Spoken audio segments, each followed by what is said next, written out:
Hey guys, welcome back to Manisha blog. আশা করছি তোমরা সবাই খুব ভালো আছো, আমিও অনেক ভালো আছি। তো আজ আমি যেটা বানাবো সেটা হচ্ছে যে বাসি রুটি ভাজি।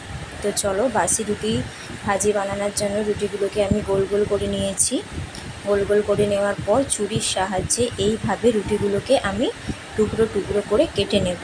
ঠিক চাউমিনের মতো হবে, বাট চাউমিনটা দেখতে একটু সরু, বাট এটা একটু মোটা হবে। তো গোল করে রুটিগুলোকে ঠিক আমি এইভাবে কেটে নেব।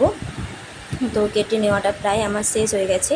এবার যেগুলো গোল গোল হয়ে আছে ওগুলোকে আমি ভালো করে ছাড়িয়ে নেব, যাতে রুটিগুলো ছেড়ে যায়।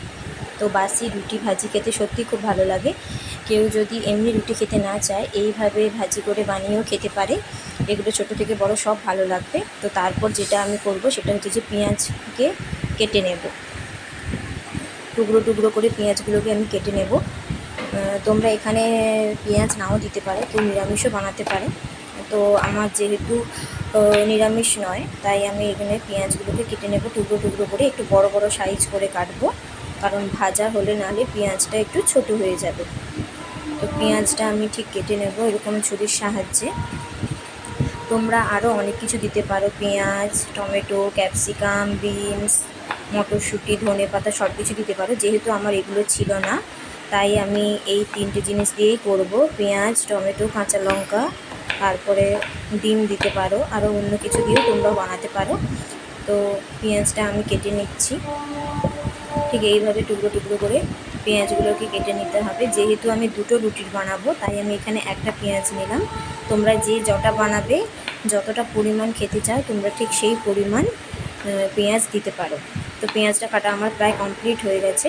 পেঁয়াজটাকে আমি এবার একটা পাত্রের মধ্যে তুলে নেব, যেহেতু তারপর টমেটোটা কাটবো। তো এখানে যেহেতু আমি দুটো রুটি নিয়েছি, তাই এখানে আমি একটু হাফ টমেটো দেবো, বেশি টমেটো দেবো না, কারণ টমেটো অতটাও আমার খেতে ভালো লাগে না। তো এখানে এবার টমেটোটাকে ঠিক ওই রকমভাবে একটু বড় বড় সাইজ করে ছুরির সাহায্যে কেটে নেব।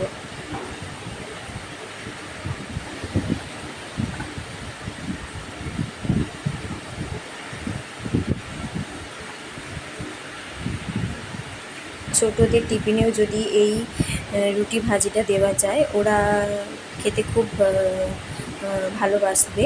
কারণ এমনি রুটি খাওয়ার থেকে এরকম একটু ভাজি করে খাওয়াটা আমার মনে হয় বেটার। তো চলো, আমার টমেটো কাটাটাও প্রায় হয়ে গেছে। এবার আমি দুটো কাঁচা লঙ্কা কেটে নেব। এখানে তোমরা ঝাল দিতেও পারো, নাও দিতে পারো। যেহেতু আমার একটু ঝাল পছন্দ, তাই আমি এখানে দুটো কাঁচা লঙ্কা নিয়ে নিয়েছি। কাঁচা লঙ্কাগুলোকে কেটে নেব।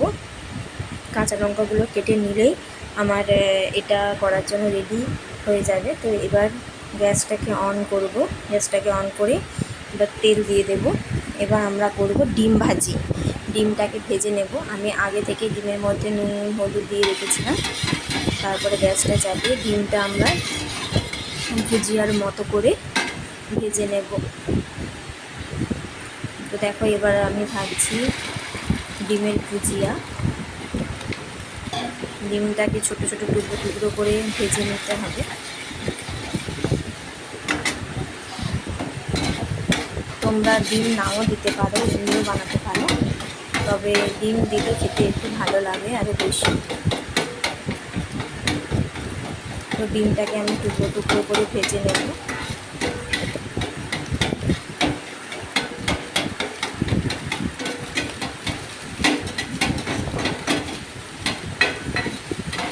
ডিমটাকে একটু লাল লাল করে ভেজে নিতে হবে।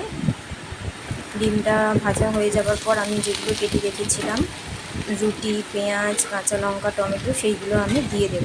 দিয়ে এবার তেলের মধ্যে একটু নাড়াচাড়া করব। যেহেতু এইখানে আমি একটা মিট মশলা ব্যবহার করব, তাই আমি নুন দিলাম না, কারণ মিট মশলার মধ্যেই নুনটা দেওয়া আছে। তোমরা যদি মিট মশলা না দাও, বা মিট মশলা ছাড়া তোমরা এমনিও অন্য কোনো মশলা ইউজ করতে পারো। তো এখানে আমি ম্যাগি মশলা ইউজ করেছিলাম, তো তাই আমি নুনটা দিলাম না। এটাকে একটু ভাজি ভাজি করে নেবো, একটু লাল লাল মতো করে ভাজি ভাজি হবে। তো ভাজি ভাজি করে নেব।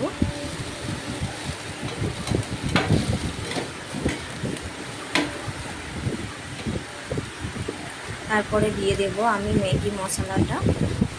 তোমরা এখানে ম্যাগি মশলা ছাড়া অন্য কোনো গরম মশলাও দিতে পারো, তাহলে খেতে আরও ভালো হবে। যেহেতু এটা চাউমিনের মতো কিছুটা খেতে হবে, তাই আমি এখানে ম্যাগি মশলাটা দিয়ে দিলাম আর উপর থেকে একটু তেল দিয়ে দিলাম। যেহেতু আমি তেলের পরিমাণটা আগে কম দিয়েছিলাম, ডিম ভাজির তেলটাতেই আমি করেছিলাম, তাই একটু উপর দিয়ে আমি তেল দিয়ে দিলাম। দিয়ে এবার নাড়াচাড়া করবো। এটা ভাজা ভাজা হয়ে গেলে রেডি হয়ে যাবে বাসি রুটি ভাজি। তোমরা এভাবে খেতে পারো, সত্যি খেতে ভালো লাগে, আমার তো খুব ভালো লাগে, আমি তাই মাঝে মাঝেই বানিয়ে খাই। ভাবলাম তোমাদের সাথে এই ভিডিওটা শেয়ার করি, তাই তোমাদের দেখিয়ে দিলাম। তো এটা আমার ভাজা পুরো কমপ্লিট। এবার এটাকে আমি নামিয়ে নিলাম, এর উপরে একটু কিষান সস দিয়ে রেডি হয়ে গেল আজকে রুটি ভাজি। তো আজকের মতো ভিডিওটা এখানেই, বাই।